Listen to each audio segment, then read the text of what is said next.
Donald Trump doubling down, maybe tripling down on his claim that Hillary Clinton only getting votes because she's a woman. Take a listen. The only thing she's got going is the fact that she's a woman.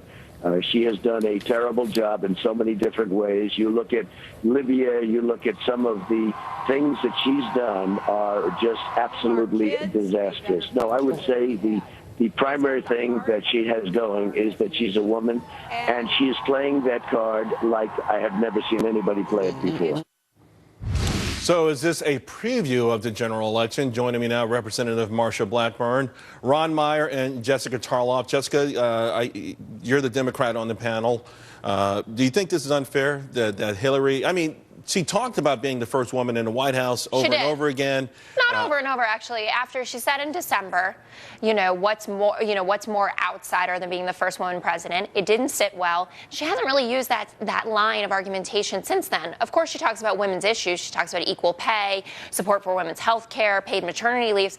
But, that's not the same thing as playing the gender card, just talking about issues that are important to women. So what do you think, then, that Donald Trump is talking about?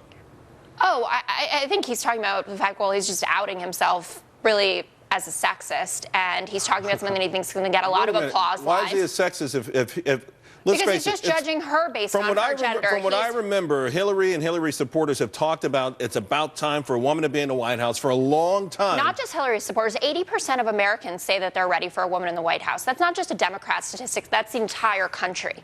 It's not just Democrats that want a woman in the White House. And Hillary Clinton, she's not running just as the woman's candidate. She's running on her national security, foreign policy experience. She's running on her ability to manage the economy. She's also running on the fact that she understands women's needs and what we need to make sure that the economy and the country works for us. Representative Blackburn, I've heard Hillary the other day saying, if she's running for higher wages for women, she's running for more respect for women. She expects to get a large share of the women's vote, and that to usher her into the White House.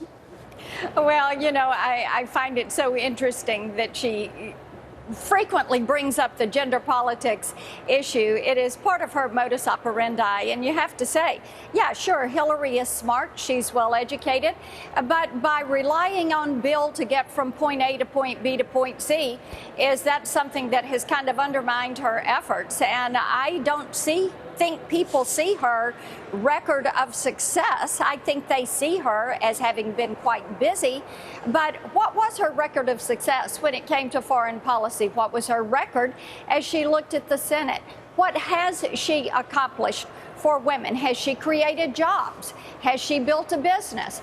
Talk about she needs to, if she has accomplishment in that area, then Hillary needs to be talking about those things. Carly Fiorina is much more accomplished, if you will, in that private sector and dealing with those issues. Ron, a lot of people are going to say, by the way, a lot less couth, if you will, that Hillary Clinton did the Tammy Wynette thing, stood by Bill, despite all of the allegations and negativity, and how dare she try to represent women? I think that's a good point, and Congresswoman Blackburn did a good job defending the remark. But here's the problem. Trump needs to reread the art of the deal. You don't want to attack somebody on their strength. He's saying this is her strongest point, that she's running on the gender card and it's working, but he's not really doing what Congresswoman Blackburn did, is explaining why he's saying that and why it matters. You don't want to attack somebody at their strength. You want to attack them at their weakness. And this is actually Donald Trump's weakness because he's polling so poorly among women. He really needs to make his case to why he would be the best candidate for women. And right now, that's not what he's doing. He's actually playing directly into what Jessica said. That was a ball on a tee for Jessica to knock out of the park and call him a sexist. The Republicans and conservatives don't want to make it easy. Yeah, Hillary should be able to say, I'm not running because I'm a woman. I'm running because I'm the most well-qualified person for the job. Right. She's not able to say that. With all due respect, Representative Blackburn, that is what she's saying. You're just not listening to her. Not. And for your first comment to be about the fact that she rode her husband's coattails, that's also fundamentally sexist to say this. It's a hugely qualified woman. Quite frankly, on that. It's not a great electoral strategy.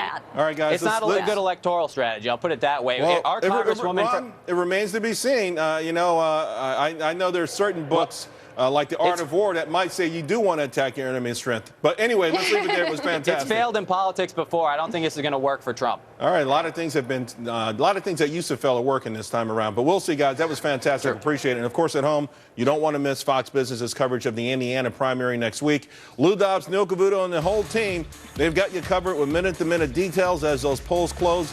This is the primary that probably decides the GOP nominee, and you'll watch at 7 p.m. right here on Fox Business. So, Trump or Hillary, who do millennials prefer? You might be surprised. We'll be right back.